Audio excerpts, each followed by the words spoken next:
Introducing Cleo Parker Robinson. Cleo, let me congratulate you as an honoree of this year's Distinguished Alumni Award. As the founder and artistic director of Cleo Parker Robinson Dance, you bring the beauty and inspiration of dance to Denver and Colorado and to communities across the world. Through professional and youth ensembles, the International Summer Dance Institute, the theater that bears your name, and numerous community outreach programs, your leadership has transformed the study of dance and rightfully earned many awards. You helped establish a permanent home for the Denver School of the Arts, Denver's first performing arts magnet school. You are also a co-founder of the National Bohemian Dance Company based in Nassau.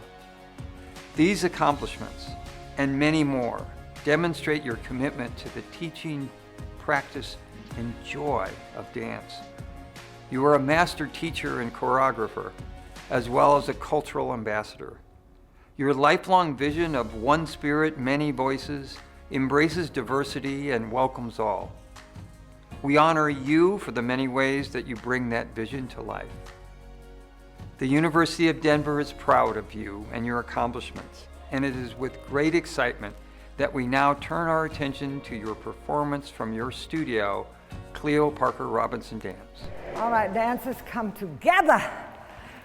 First of all, I've been so inspired by watching Winifred's work. First of all, and watching you all work on all of those different dimensions in terms of musicality, texture, relationships, and bringing together a vision that we're going to do very soon. When I looked at that first rehearsal, when I came in and I saw dancers from my company, from Colorado Ballet, who were from Italy, who were from Brazil, who were from Cuba, from Texas, from Alabama, from wherever, Kansas City, I knew that we were going to touch the world. We're going to touch the world because we are of the world. So when I got to see us come together, and only together, like, even if we were just going, you know, he who believes in freedom cannot rest. He who believes in freedom cannot rest until it comes. We who believe in freedom cannot rest. We who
all right. Oh, okay. Oh my goodness, that was my surprise. Breathe, y'all. Take a minute to breathe for a second. Take a minute to breathe. Beautiful. Will you surprise me today? Is that deep? Is that wonderful? You know, Cleo is cute. Cleo's lived, be 70, whatever. Cleo's cool. that's not enough. That's not enough. I have to tap into something greater than myself, and that's what you bring. All right, you all, I'm most grateful. Thank you. All right, love you all. Thank you, sugar. Cleo, congratulations on being honored for the University of Denver's Alumni Award this year. Wow, I am so thrilled. I can't believe it. It's just an honor. And I didn't know that this day would get here where we could really celebrate, I know. even if some of it's virtual still. It feels like we're finally getting to the Yes. other side of this, right? Absolutely. We just keep trucking away. And so good to meet you finally. I've been hearing all about you. Oh, you're sweet. And it's just an honor. Oh, thank you. Likewise, likewise. And I feel so honored to be in this space too. Can you describe for the audience where we are in? Well, you're at the Cleo Parker Robinson dance, where we have our theater. Our theater and our studios are downstairs and our offices are up. And we have lots of outreach we do outside of our building. We have an amphitheater outside. And we've been in the building. This is the historic Shorter AME Church. And we took the building about 35 years ago. So we've been on the corner a long time, but constantly renovating. So it was a sanctuary, as we know, one of the first Black churches in this area, in the region. And we took the choir loft and built the stage up. And we built the stage up and the audience, because everything was flat. And the ceiling was not that. And so we really built a theater. And it's just so special. And now we used all the pews and everything from the actual church. And then a couple of years ago, we found out that Steven Spielberg's chairs were available on Amazon, and bought his chairs and took all the pews out. So now we have Steven Spielberg's chairs from his theater. Is that fun? Oh my gosh. And the dancers actually built it. My father built the stage initially, and then, yeah, JP. Honey, everybody knows our JP. Oh God, my daddy. I wouldn't be here doing what I love if it weren't for my father and mother. I honor them, you know. Oh my gosh. And they're here in spirit. They'd be so tickled that Daddy'd say, "You just keep on doing it, girl. Just keep doing it." But he'd be right there, honey, right. Yeah, well, and I know that he had a tie to the University of Denver as well because he worked at the Newman Center. Oh, he worked everywhere. But he went to DU. He went to DU and met my mother there in the music room, I guess in the 40s. They both were musicians. My mother came out of San Diego and was a French horn player. She was classical, and Daddy was a jazz musician. And so they met in the music room, and it was love and first sight. You know, they fell in love. But we lived in the Rawsonia, right on the corner in the Five Points, this historic space. But Daddy loved DU and was at Colorado Women's College first, because when the Houston Fine Arts Center was built, he was the one that they hired to run the facility and become the director. And then when the Newman was built, Daddy left and went on over to the Newman Center and felt like he'd been he was in heaven every day. Every day was a blessing. Every day. Well, I have to tell you, my staff who've been there for a long time speak really fondly of him, and they tell me stories about when he would come in and just start whistling, singing at people. The whistler. Yeah, and they speak so fondly of him. It's almost like so his memory lives on. Yeah. Very, very shy. Well, those students were terrific. They were his heart. He loved the students and was always encouraging them and making it possible for them to just reach their potential. It was wonderful.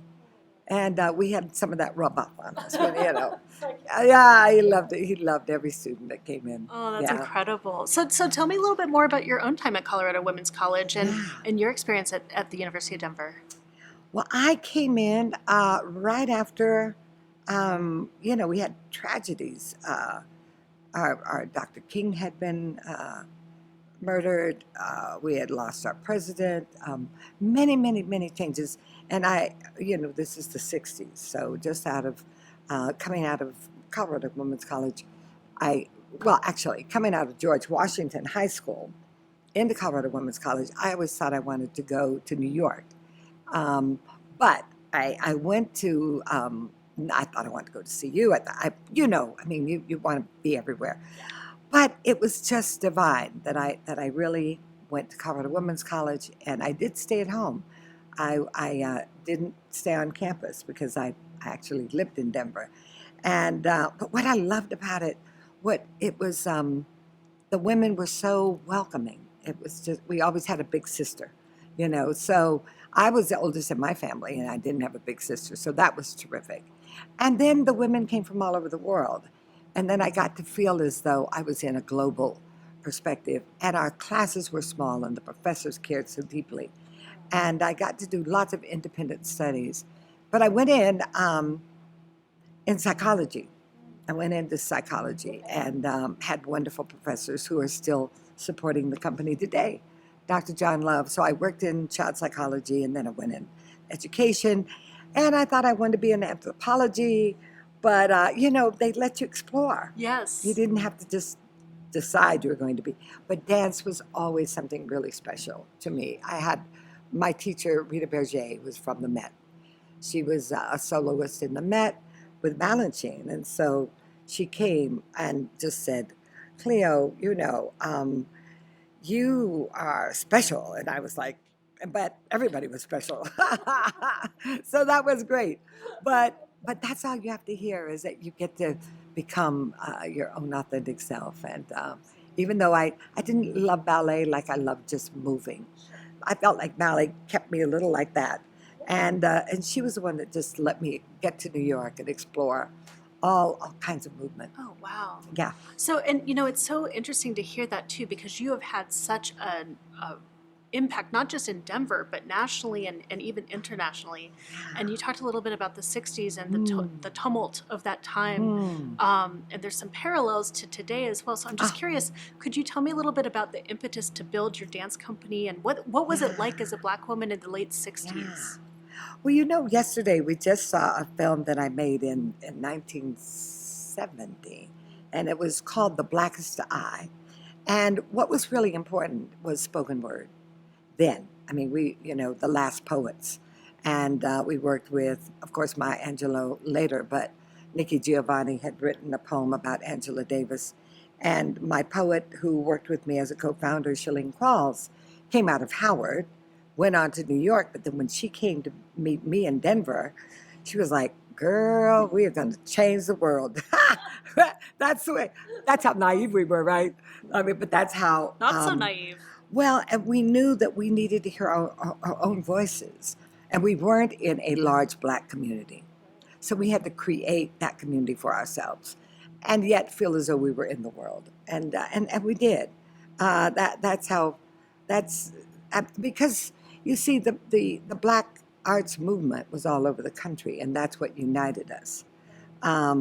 So we could feel as though if somebody came into town, they were coming to our space.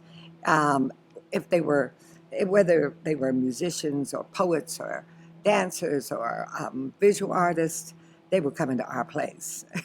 So we were we didn't have any money, but we had a lot of passion and compassion for what was happening at the time, because it was very difficult and very confusing. I mean, because we had lots of intellectual thoughts about how do we deal with this? You know, how do we deal with police brutality? I mean, my father and mother were followed by the police all the time in Denver. So it wasn't just in areas in the South, even though my father came from the South. It was something we were aware of all the time. And housing, we couldn't, redlining was happening all the time. We couldn't buy houses there or go to restaurants or be at Woolworths. And so, you know, the Jim Crow laws were very real and really destructive of families and communities. I think we're feeling that today. So when people, even now, 50 years later, we're looking at what this possibly could be, that we could turn some of the civil rights around, from women's rights to poor people's rights to indigenous people, transgender, whatever, all of the fights that we fought for justice for everyone, they're at risk. And so I think the arts are really critical, like they were for us. We had to be heard. We had to hear each other, and we had to stay in tune to what was going on, so that we could be a part of change. Absolutely. And I feel like, because of the legacy of this particular company in the space where you are physically in Denver, there's a real role that you've been able to play in helping with some of that societal transformation. So can you talk a little bit about where you see dance and social justice? Well, I think for us to even come together um, with different ideas and different backgrounds and different um, heritage, different cultural perspectives, and also from different economic backgrounds. I think that's a radical moment in itself.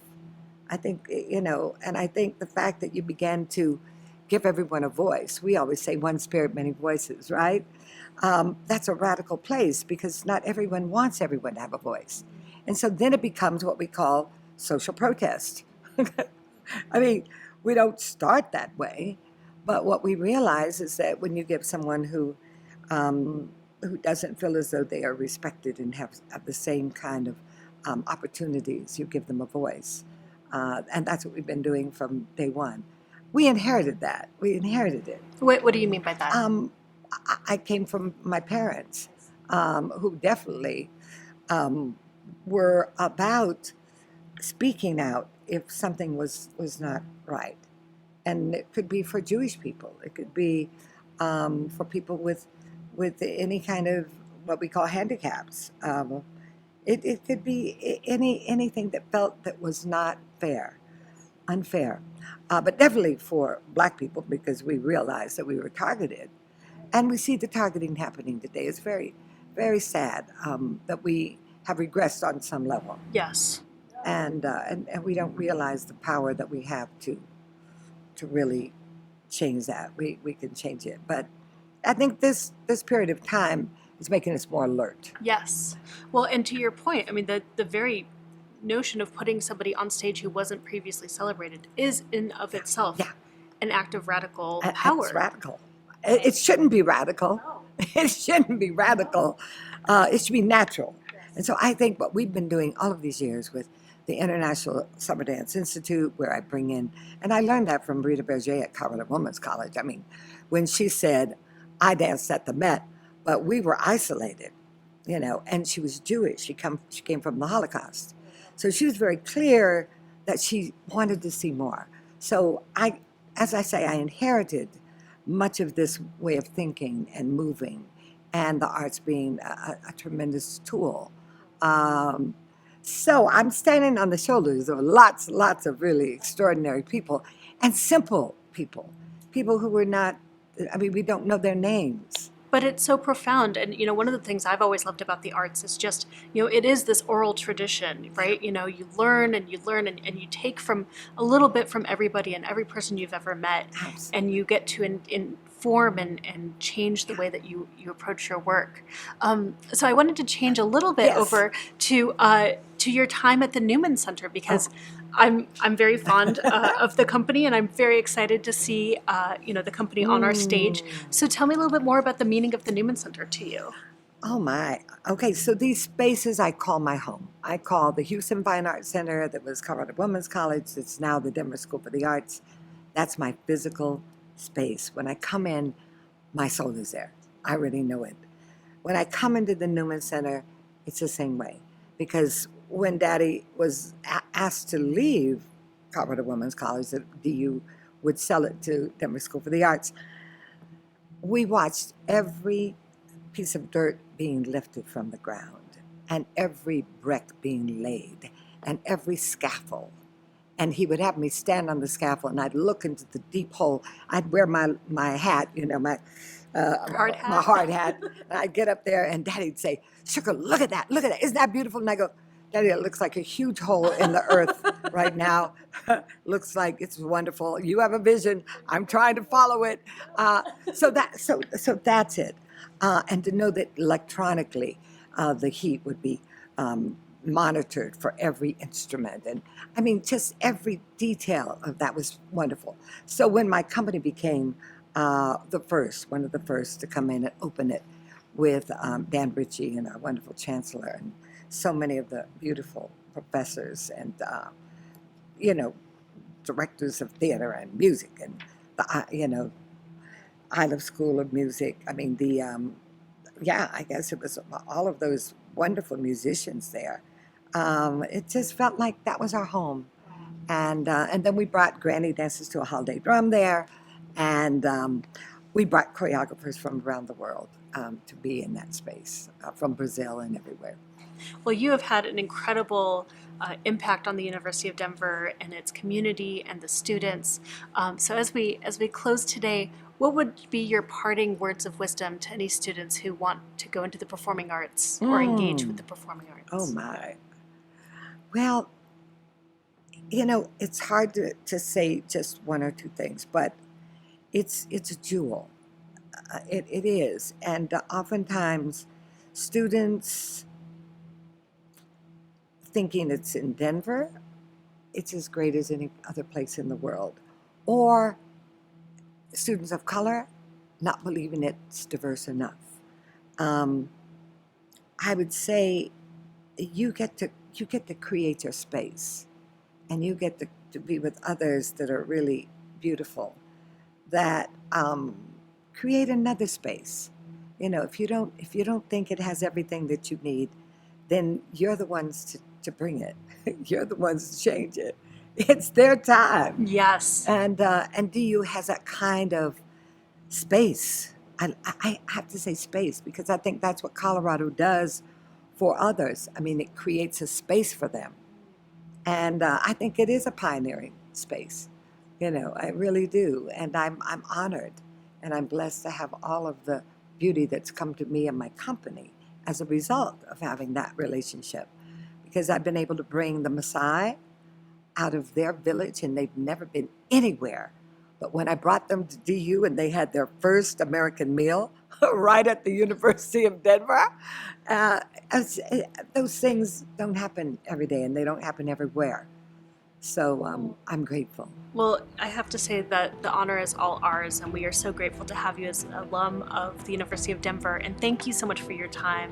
Thank you. You're just an incredible person. Thank you. Thank you. Well, it's my honor and my joy, and I think we should dance. I think Ma'am, let's do it.